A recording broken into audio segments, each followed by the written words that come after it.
Thought I'd give you a tour of my little rose garden today. Um, so the veggie garden's over here.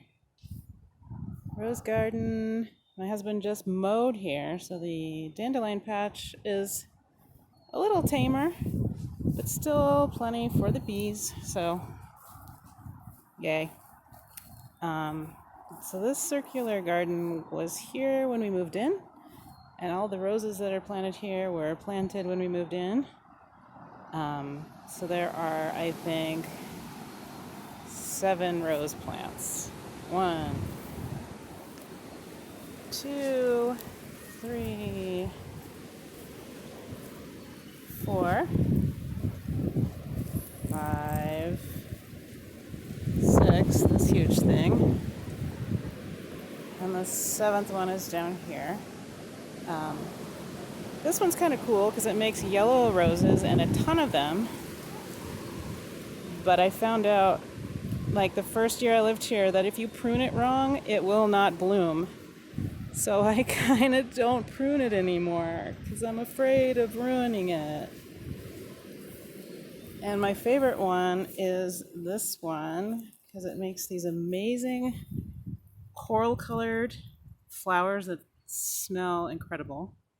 I'm a little worried about it because it's looking a little paltry this year. And it looks like this whole stem is not doing anything. So I'm guessing I need to cut that off. So I'll do that in a minute. This thing is kind of unruly.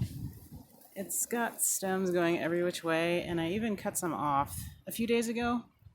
I did not film my pruning experience that day because I needed 2 hands for it, and I didn't have any hands-free way to record this.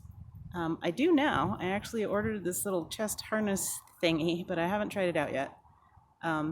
Soon. But it looks like maybe I need to cut some more stuff because, this stem is looking janky and it's crossing other stems, so I'll have to cut that out. The other roses they're fine. They're kind of nondescript.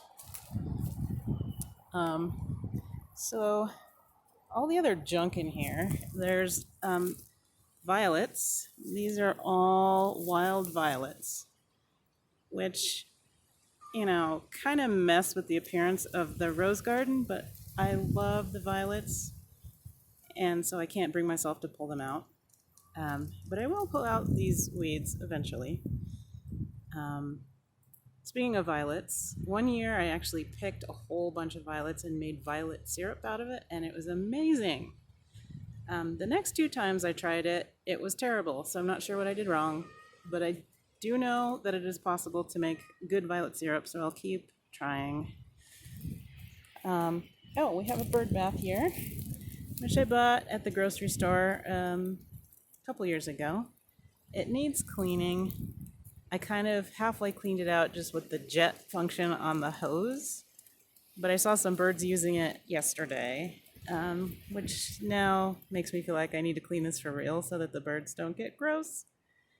Actually, there was a little line of birds waiting to use this yesterday. It was really cute. There was a robin taking a bath here, and 2 little chickadees were waiting on this plant here for the robin to be done. And then when the robin was done, little chickadees came and took a drink. It was so cute. By the way, this thing growing in the middle, I think is not supposed to be here. It's some kind of honeysuckle plant, and it goes crazy every year, and I keep trying to cut it, and it keeps growing.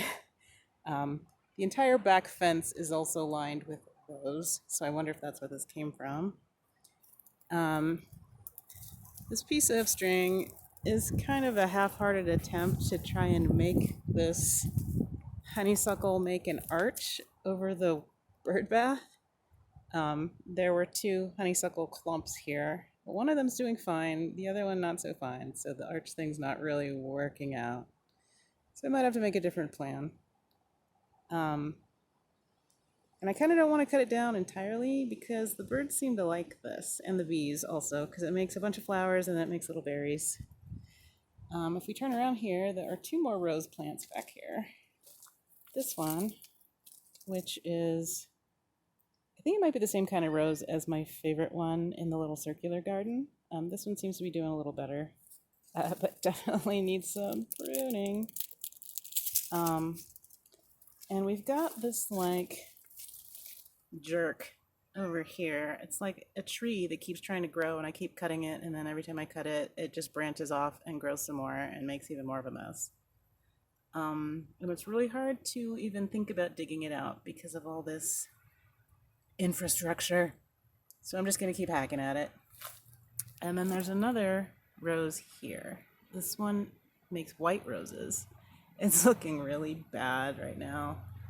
So I'm going to cut all the brown stuff off right now. And I'm not going to film that because I don't have my hands-free thing. And also, this plant is really stabby, and I don't want to subject you guys to my whimpers and yells and things when I get stabbed with it. This one's kind of stabby too, but not as bad as that. Look at that. That's like, it's evil in stem form. Anyway, let me clean this up a little bit. Need the leather gloves for this operation because of the stabby. See how this thing attacks me? Do you see that thorn in my glove? I tell you, it's evil. Evil in stem form. This rose looks like it's got an entire stem that's dead. This whole thing. So in order to get rid of that, I have to get out the big guns. By the way, with these leather gloves on, I can't actually use my finger to turn the camera on and off. So I'm using my nose. Yay.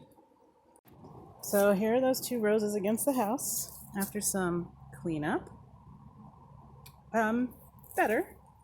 Not great, but better. So I'm satisfied. Here's the other one. Kind of hard to see, it's in shadow. I'm not terribly jazzed about this like split situation we have. We've got the stem going off this way, and then we have this other one here going off in a completely different direction. It looks a little weird, but I'm gonna leave it because if I cut one off and then the other dies, I will never forgive myself. So we're gonna keep them both. To be clear, I have no idea what the proper method or timing of pruning roses is. I just look at it, look at a branch. If it looks bad, I cut it off. The end. So I pretty much just cut off all the brown stuff. And I got rid of most of that jerk tree that keeps trying to grow. So I'm satisfied with this. One thing I forgot to mention about my circular rose garden is this stuff. This lovely fuzzy stuff. It's called lamb's ear. I did not plant this here. It was not here when I moved here. What I did do was plant some over here. So I bought like 4 little tiny anemic clearance lamb's ear starts from a garden center because they were cheap, and I stuck them in the ground here. Like this is supposed to be a rock border. It's kind of hard to tell because there's so much junk on top of the rocks at this point.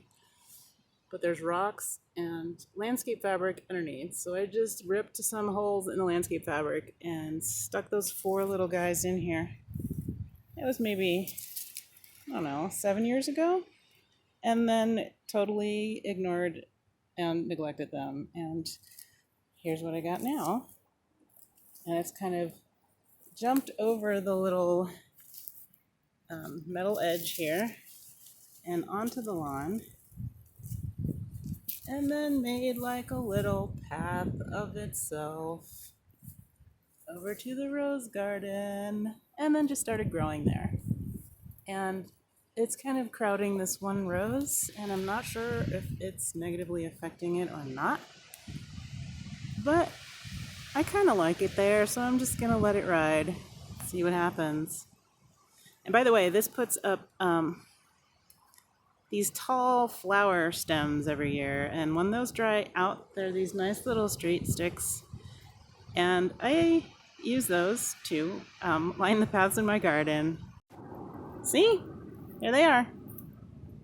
So here's the pile of junk I pruned out of those roses up against the house. I actually made two piles. This one, which is the evil pile of evil things. And then this, there's a flower growing back there by one of the roses. I'm not sure what it is, but it leaves these nice, straight, dried up stems. Guess where those are going? That's right. Instant garden path. The rest of this stuff is going to have to go in that pile of junk over there because this is what the yard waste cart looks like right now. This is full from bottom to top with mowing stuff. And all the dandelions that my husband was mowing out of the lawn. And there are a few on here that I actually pulled out that I threw on top. Eventually, I'll be able to put some of those sticks in here because we managed to get this cart to the backyard through the broken gate because my husband had to open the broken gate to get the lawnmower through it. So, yay.